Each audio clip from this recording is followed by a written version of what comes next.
వంటి వాళ్ళనే నమ్ముతారు. నిజాయితీగా పోరాడే లీడర్లని నమ్మరు. వాడు ఎప్పుడు బండ్లకు పోనోడు లీడరు. వాడు డ్రైవరే కాదు, వాడు లీడరు. డ్రైవర్ సమస్యలు తెలియనాడు లీడరు. ఇప్పుడు కూడా ఏదో పెద్ద ఆర్భాటంగా ఖద్దర బట్టలు వేసుకొని షూ వేసుకొని ఏదో ఎమ్మెల్యే లాగా ఉండేదని డ్రైవర్ల లీడర్. డ్రైవర్ల లీడర్ అంటే డ్రైవర్ అయి ఉండాలి, డ్రైవర్ సమస్యలు తెలిసి ఉండాలి. అటువంటి మనం లీడర్గా చేసుకోవాలి.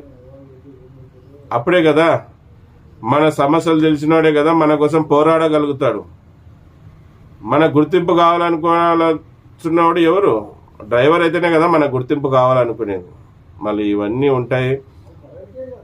అటువంటి సంఘాల్లో చేరొద్దండి. నిజాయితీగా డ్రైవర్ గెలుపు కోసం, డ్రైవర్ రంగం గెలుపు కోసం